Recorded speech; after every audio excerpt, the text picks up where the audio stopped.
সুপ্রভাত বন্ধুগণ। নারিকেল গাছ আমরা সাধারণত লাগিয়েই থেমে যাই। লাগানো হয়ে গেল, আমাদের কাজ শেষ। লম্বা হতে হতে হতে হতে হতে হতে 30 ফুট, 40 ফুট, 50 ফুট উঁচু হয়ে যায়, কিন্তু নারিকেল ধরে না। একটি নারিকেল বের হওয়ার পর স্কুইরেল অর্থাৎ খোটা, আমাদের গ্রাম্য ভাষায় বলে, এই স্কুইরেল এটিকে খেয়ে ফেলে, আর নারিকেল ধরা হয়নি। এক সময় আসে একটিও নারিকেল খাওয়া হয়নি, তারপরে নারিকেল গাছ কেটে ফেলা হয়। তো এটির কিছু নতুন পদ্ধতি আছে বা পুরনো পদ্ধতি আছে আমাদের গ্রাম্য নিয়মে। এই নারিকেল গাছ মিনিমাম এই 5 ফুট 6 ফুট উঁচু হওয়ার পর আপনারা এই ভালো করে পরিষ্কার করবেন। এটির ভিতরে অনেক কাঁচরা থাকে, ছাল থাকে, কাঁচরা থাকে, অনেক পাতা চাতা জমে যায় বা অনেক জীবাণু থাকতে পারে।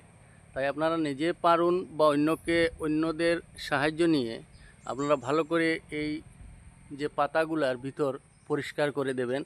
পরিষ্কার করার পরে আপনারা নিচে থেকে অর্থাৎ গোড়া থেকে একদম 4 ফুট বা 3 ফুট পর্যন্ত চুন, আমাদের বাজারে চুন পাওয়া যায়, চুনটি এইভাবে মেখে দিবেন। চুনটি মাখার বিশেষ কারণ হলো এটিতে বিভিন্ন ধরনের জীবাণু থাকে মাটিতে, তো জীবাণুগুলা এই চুন দেওয়ার পরে আর এই গাছে যাবে না, এবং পরিষ্কার করার ফলে তার ফলনের শক্তি বেড়ে যায়, আর চুন দেওয়ার ফলে জীবাণু আসবে না।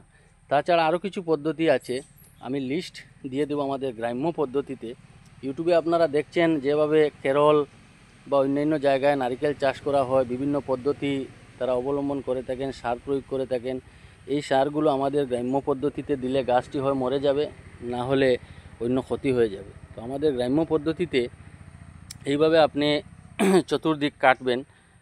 চতুর্দিক অর্থাৎ এই এই এই জায়গায় ছোট্ট একটি ড্রেন করবেন, চতুর্দিকে 2 ফুট, গাছের গোড়া থেকে 2 ফুট সরে এইভাবে ড্রেন করবেন।